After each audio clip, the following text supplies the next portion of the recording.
মই আপোনালোকক বহুত দেৰি অপেক্ষাৰত কৰি থব খোজা নাই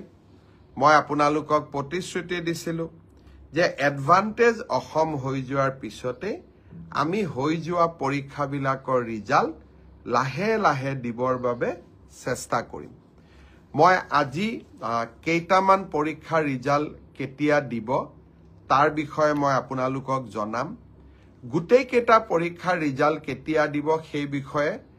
জনাবৰ বাবে মই আজিয়ে সক্ষম নহম কিন্তু কেইবাটাও পৰীক্ষাৰ ৰিজাল্ট আমি কেতিয়া দিম তাৰ বিষয়ে মই আপোনালোকক আজি জনাব বিচাৰিম মই আগতে কৈছো যে পৰীক্ষাৰ ৰিজাল্ট কি হ'ব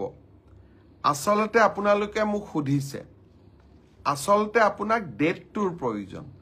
কাৰণ ৰিজাল্ট কি হ'ব তাক আপোনালোকে সকলোৱে নিজে জানে সকলোৱে OMR sheet ডাউনলোড কৰি লৈছে এতিয়া মই এটা কৈ ৰিজাল্টৰ ক্ষেত্ৰত আহিব খুজিছো প্ৰথমতে মই অসম আৰক্ষীৰ ৰিজাল্টৰ বিষয়ে আপোনালোকক জনাব খুজিছো মই জতে মিটিংত যাও আমাৰ ডেকা লৰাবিলাকে মোক এইটোৱে খুদে মামা ৰিজাল্ট কেতিয়া দিব মই আজি কৈ দিম যিসকলে পাব তেওঁলোকক মই অভিনন্দন জনাম যিসকলে নাপাব অহাবাৰ পৰীক্ষাৰ বাবে আৰু প্ৰচেষ্টা চলাব মন বেয়া নকৰিব আৰু সকলোৱে যিসকলে পাব তেওঁলোকৰ কৃতিত্বক লৈ আমি সকলোৱে গৌৰৱ কৰিম আৰু যিসকলে নাপাব তেওঁলোকে পুনৰ প্ৰচেষ্টা কৰিম পৰীক্ষাৰ এটা ৰিজাল্ট ভাল বেয়া দুইটা আহে তাক লৈ বহুত চিন্তা কৰিব নালাগে we should take life as challenge জীৱন প্ৰত্যাহ্বানেৰে পৰিপূৰ্ণ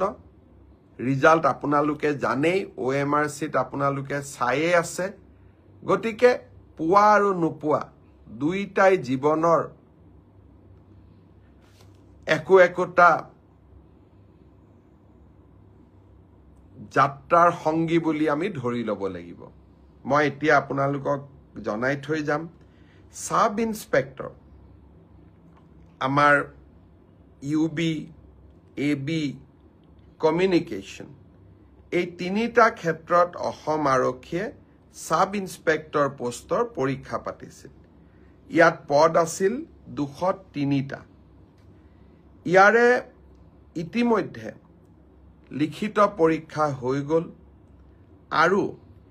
এই লিখিত পৰীক্ষাত যিসকলে উত্তীৰ্ণ হল যিসকলে কাট অফ নম্বৰ পাবলৈ সক্ষম হল